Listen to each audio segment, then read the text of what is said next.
Om Shanti. Good morning. 2 नवंबर 2022 आज बुधवार है। आज की मुरली में प्यारे बाबा ने हम बच्चों से कहा है कि बच्चे अगर बंधन खींचते हैं तो उसके लिए बाबा ने बहुत सुंदर विधि कहो या युक्ति कहो, बाबा ने बताई कि संबंध से बुद्धि योग जोड़ो। अर्थात एक शिव बाबा से संबंध जोड़कर बाबा को याद करो तो जो भी बंधन है वो सारे बंधन समाप्त होते जाएंगे। तो बस बुद्धि में यही रखना है कि अब हमें संबंध की ओर जाना है। तो अभी हम सुनते हैं विस्तार से प्यारे बाबा के मधुर महावाक्य, ईश्वरीय महावाक्य, मीठी मुरली। आज बाबा कहते हैं, मीठे बच्चे, अब श्रीमत पर मन और बुद्धि को भटकाना बंद करो। एक बाप से संबंध जोड़ बुद्धि योग लगाओ तो सब बंधन समाप्त हो जाएंगे। आज की मुरली में प्रश्न है, बाप संगम पर तुम्हें कौन सा पुरुषार्थ कराते हैं जो सारे कल्प में नहीं होता है? उत्तर है, बंधनों से बुद्धि योग निकाल, संबंध से बुद्धि योग जोड़ने का पुरुषार्थ अभी बाप तुम्हें कराते हैं। इस समय ही एक तरफ तुम्हें संबंध खींचता तो दूसरी तरफ बंधन। यह युद्ध चलती रहती है। आसुरी बंधन से ईश्वरीय संबंध में आने का यही समय है, क्योंकि ईश्वर को यथार्थ रूप से तुम अभी जानते हो। ईश्वर को सर्वव्यापी कहने से संबंध जुड़ने के बजाय टूट जाता है, बुद्धि विपरीत हो जाती है। इसलिए जब यथार्थ पहचान मिली तो संबंध में आने का पुरुषार्थ करो। मुरली में गीत बजा है, धीरज धर मनुआ, तेरे सुख के दिन आए कि आए। ओम शांति। मनुष्य मात्र का मन और बुद्धि अर्थात आत्मा का जो मन और बुद्धि है वह अनेक प्रकारों के भ्रमों में भटकता रहता है। यहाँ तुम बच्चे अनेक प्रकार के भटकने से छूटने का पुरुषार्थ कर रहे हो। आत्मा कहती है मेरा मन भटकता है। अब बाप कहते हैं तुमको भटकने की दरकार नहीं है। आधा कल्प तुम्हारा मन बुद्धि भटकते भटकते हैरान हो गया। अब श्रीमत पर मन बुद्धि को भटकाना बंद करो। एक तरफ बुद्धि का योग लगाओ। दे अभिमान में आकर बहुत भटके हो। अनेक प्रकार के मित्र संबंधियों आदि का बंधन रहता है। बाप कहते हैं उन सबको छोड़ो, एक के साथ संबंध जोड़ो। कहते हैं हमारा मन बहुत भटकता है, एक के संबंध में जुट नहीं सकता। हम चाहते भी हैं ऐसे मीठे मीठे बेहद का सुख देने वाले बाप के साथ योग पक्का रखे, कहा भी बुद्धि भटके नहीं। बाप कहते हैं आधा कल्प से आसुरी मत पर भटकते भटकते तुम हैरान हो गए हो। अब यह भटकना छोड़ दो। मैं आत्मा हूँ यह भूलने से समझते हैं मैं देह हूँ, तो देहों के साथ संबंध हो जाता है। बाबा ऐसे नहीं कहते कि तोड़ दो, लेकिन तुम इस मृत्यु लोक के बंधन में रहते हुए ईश्वरीय संबंध को याद करो। यह है बंधन, वह है संबंध। बंधन होता है दुख का, संबंध होता है सुख का। बंधन और संबंध दोनों अलग अलग है। बंधन अक्षर पुरानी दुनिया से, संबंध अक्षर नई दुनिया से लगता है। अब तुम नई दुनिया के मालिक बनने वाले हो तो नई दुनिया के साथ संबंध जोड़ो। इस बंधन में रहते हुए संबंध के लिए पुरुषार्थ करना है। संबंध किसके साथ रखना है? ऐसा तो कोई है नहीं जो कहे कि मनमना भव, मध्याजी भव, और कहे कि बेहद के बाप से और बेहद सुख के वर्षे से संबंध रखो। बाप ही यह संबंध जुड़ाते हैं। जब तुम बंधन में हो तो तुमको पुरुषार्थ कराने वाला कोई मनुष्य नहीं है, एक ही बाप है जो बंधन से छुड़ाकर संबंध में ले जाते हैं। बंधन है मायावी राज्य में, संबंध है राम राज्य में व ईश्वरीय राज्य में। उनको ईश्वरीय राज्य और इनको आसुरी राज्य कहा जाता है, क्योंकि सतयुग ईश्वर स्थापन करते हैं। उसमें उच्च पद पाने के लिए तुम बच्चों को पुरुषार्थ कराते रहते हैं। अब तुम संगम युग पर हो, सिर्फ संगम पर ही संबंध का पुरुषार्थ होता है और कोई युग में यह पुरुषार्थ नहीं होता। बाप कहते हैं, मैं आकर बंधन से छुड़ाए संबंध में बुद्धि योग लगवाता हूँ। सतयुग में नए संबंध की प्रारब्ध अभी के पुरुषार्थ से मिलती है। जो संबंध को जानते ही नहीं तो पुरुषार्थ कैसे करेंगे? यह तो जरूर होगा, एक तरफ संबंध खींचेगा, दूसरे तरफ बंधन खींचेगा। यह लड़ाई होती है।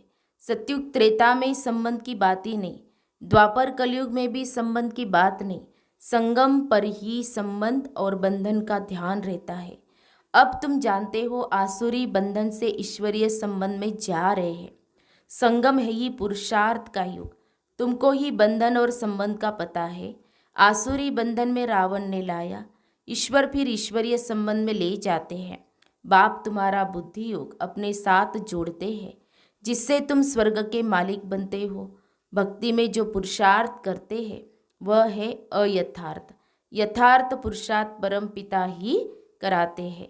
सर्वव्यापी के ज्ञान से परमात्मा से संबंध नहीं हो सकता और ही टूट पड़ता है।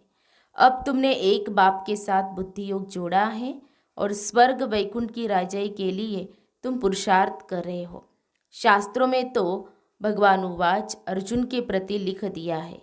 सिर्फ एक अर्जुन थोड़ी ही होगा। भगवान ने राजयोग तो बहुतों को सिखाया होगा ना, नहीं तो स्वर्ग की राजधानी कैसे स्थापन हो। दुनिया में ऐसा कोई मनुष्य नहीं जो कहे कि हम भविष्य जन्म जन्मांतर के लिए पुरुषार्थ करते हैं। यह सिर्फ तुम ब्राह्मण ही कर सकते हो।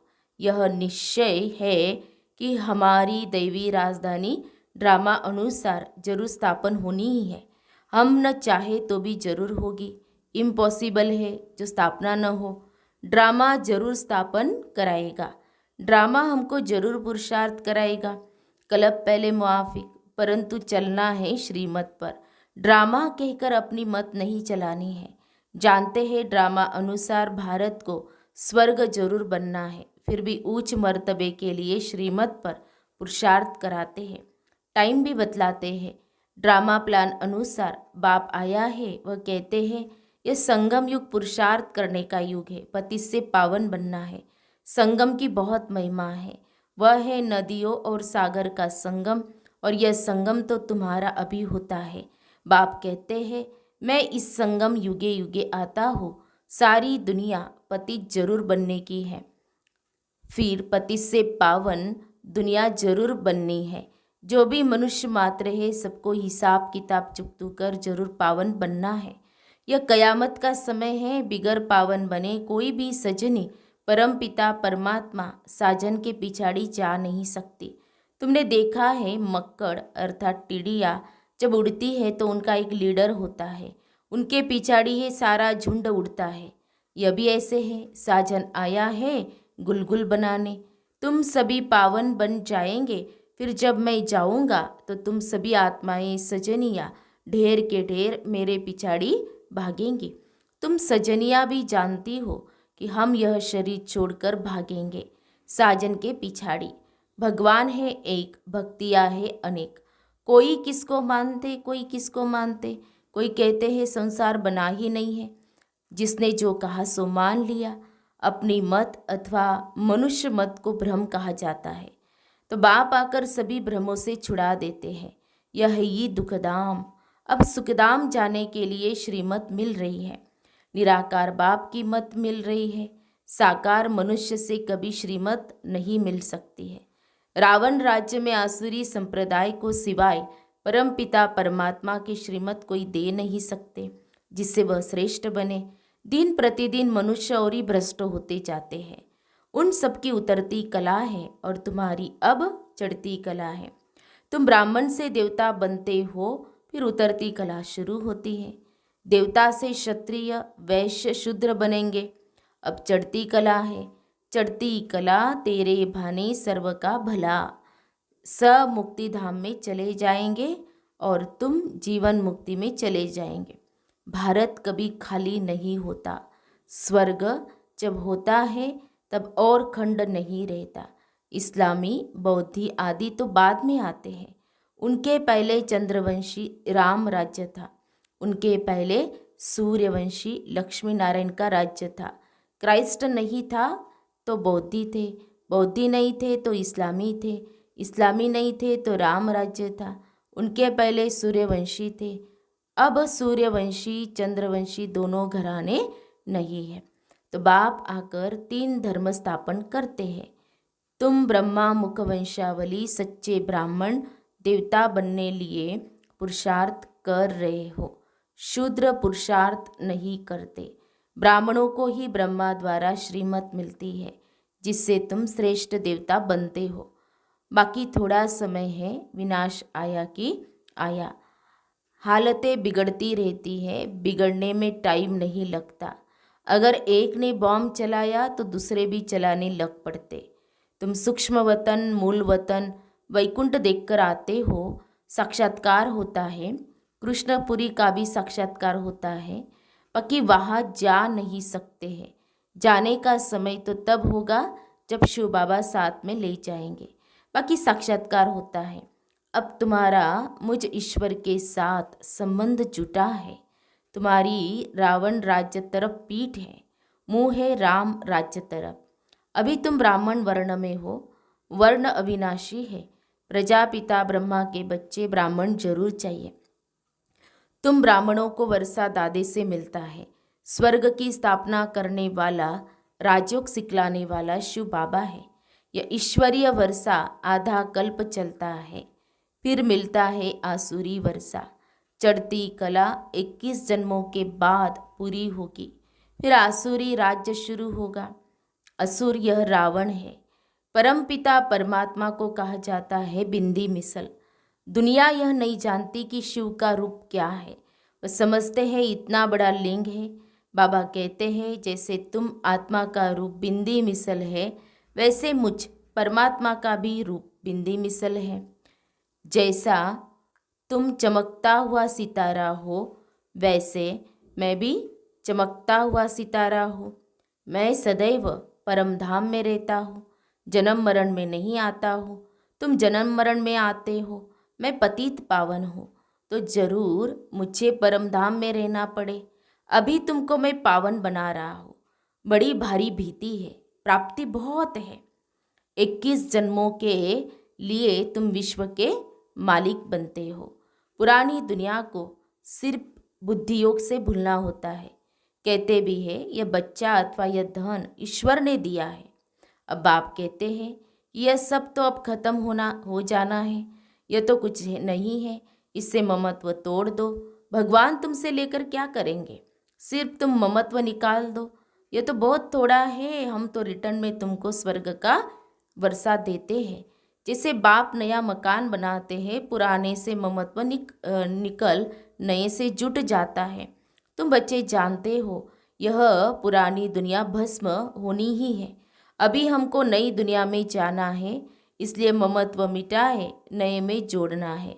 कलयुग के बाद सतयुग आना है। जैसे रात के बाद दिन और दिन के बाद रात आती है, यह फिर बेहद के दिन और रात की बात है।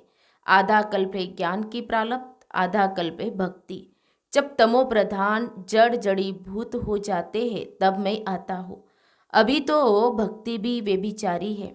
मुझे कन कन में ठीक कर भीतर में कह देते हैं। पत्थर को पूजा के लिए रखते हैं, पत्थर को ही शिव कहते हैं। पूजा के लिए यह पत्थर की प्रतिमाएं बनाई है। यह भक्ति मार्ग की सामग्री बहुत है। जन्म जन्मांतर यज्ञ तप तीर्थ आदि करते शास्त्र पढ़ते आए हैं। बाप कहते हैं कि इन सब से तुम मुझे प्राप्त नहीं कर सकते हो। तुम खुद ही कहते हो कि हे पतित पावन आओ। पतित आत्माएं तो जा नहीं सकती।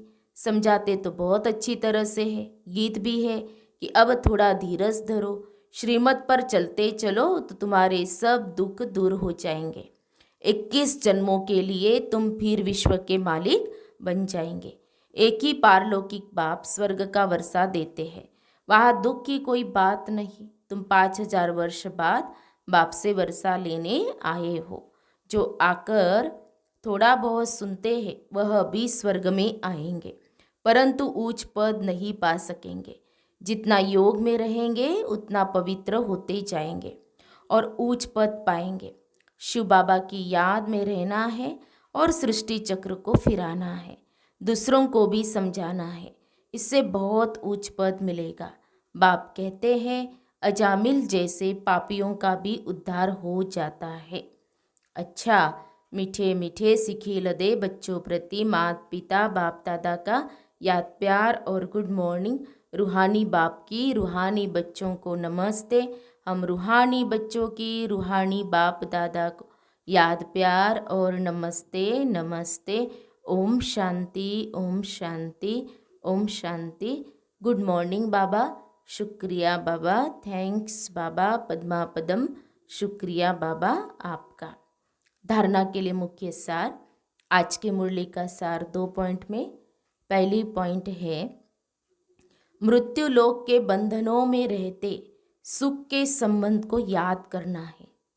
अपने को आत्मा समझ मन बुद्धि को भटकाने से छुड़ाना है। दूसरी पॉइंट, पुरानी दुनिया खत्म होनी है, इसलिए इससे ममत्व मिटा देना है। सब भ्रमों से बुद्धि योग निकालने के लिए श्रीमत पर चलना है। सब भ्रमों से बुद्धि योग निकालने के लिए श्रीमत पर चलना है। प्यारे बाबा का वरदान है, किसी भी बात को फुल स्टॉप की बिंदी लगाकर समाप्त करने वाले सहेज योगी भव। किसी भी बात को फुल स्टॉप की बिंदी लगाकर समाप्त करने वाले सहेज योगी भव। सभी पॉइंट्स का सार है पॉइंट बनना। पॉइंट रूप में स्थित रहो तो क्वेश्चन मार्क की क्यू समाप्त हो जाएगी। जब किसी भी बात में क्वेश्चन आए तो बिंदी लगा दो, फुल स्टॉप लगा दो।